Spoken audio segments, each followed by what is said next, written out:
रविदास जी, महाराजा काशी नरेश आपसे मिलने आ रहे हैं। उससे मिलने आ रहे हैं? पर क्यों? महाराज की जय हो।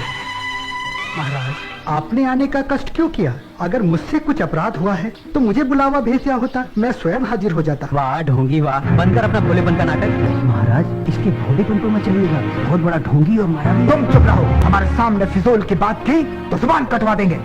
रविदास जी, तुमसे कोई अपराध नहीं हुआ है जो तुम्हें हमारे समक्ष उपस्थित होना पड़ता। दरअसल हम यहाँ अपने स्वार्थ और लालच के कारण आए हैं। हम तुमसे कुछ मांगना चाहते हैं।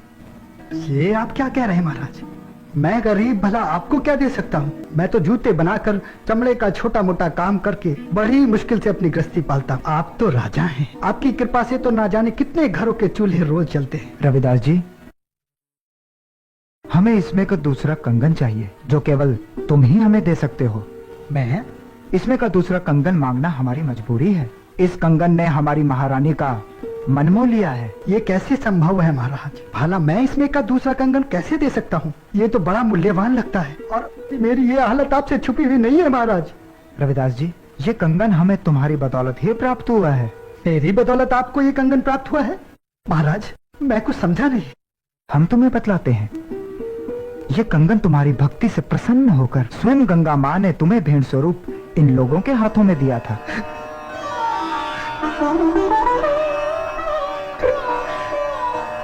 आप सच कह रहे हैं ना महाराज? क्या गंगा माई ने मेरी भेंट स्वीकार कर मेरी भक्ति से प्रसन्न होकर ये कंगन भेंट स्वरूप मुझे प्रदान किया था? तेरा लाख लाख शुक्र है गंगा माँ।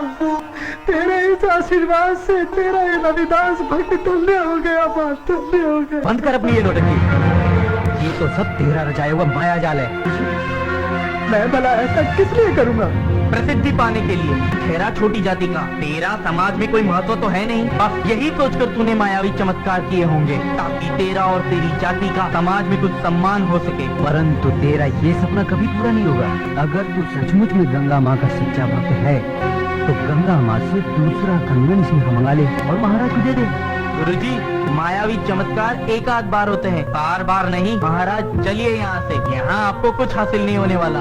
मैं चमत्कार दिखाने और देखने के पक्ष में नहीं हूँ। मैं तो सिर्फ इतना जानता हूँ कि प्रभु की भक्ति सच्चे मन और पवित्र आत्मा से की जाती है। किसी की भक्ति को नीचा दिखाकर अपने को बड़ा साबित करना ये प्रभु के भक्तों को शोभा नहीं देता। तू हमें उपदेश मत दे। तू सचमुच में ही इतना बड़ा भक्त है तो चल गंगा के तट पर और कर दे महाराज की इच्छा पूरी। शास्त्री जी, अगर आप मेरी भक्ति की परीक्षा ही लेना चाहते हैं तो उसके लिए गंगा माई के तट पर जाने की क्या आवश्यकता है? क्या मतलब? मतलब कुछ नहीं शास्त्री जी। मन चंगा तो कठौती में गंगा। शास्त्री जी, अगर मेरी भक्ति सच्ची है तो गंगा माई को मेरी इस कठौती में से प्रकट होकर मेरी भक्ति की लाज रखनी होगी। तो तुम्हारे कहने का मतलब है कि गंगा माँ स्वयं तुम्हारे इस गंदे पानी से प्रकट होंगी और तुम्हारी भक्ति की लाज रखेंगी। किसी भी सच्ची नीच आदमी हमेशा नीचा ही सोचेगा। तुम अपनी बकवास बंद करो। रविदास जी, हमें तुम्हारी भक्ति पर बिल्कुल भी संदेह नहीं। यदि तुम हमें दूसरा कंगन नहीं दिला सकते तब भी हमें तुमसे कोई शिकायत नहीं है। नहीं महाराज, अब बात सिर्फ कंगन की नहीं, मुझ जैसे नीच जाति के भक्त की है। अगर मैं इस तरह हार गया तो मेरी जाति में जन्म लेना बेकार हो जाएगा और ये मेरी जाति के माथे पर कलंक होगा और मैं अपनी जाति के माथे पर कलंक बर्दाश्त नहीं कर सकता। मेरी जाति, मेरा समाज मेरे नाम को धिक्कारे, ऐसा मैं कभी नहीं होने दूंगा। महाराज, मैं आपकी इच्छा पूरी करने का प्रयत्न करता हूँ। आओ भाई, आओ पहाड़ के नीचे।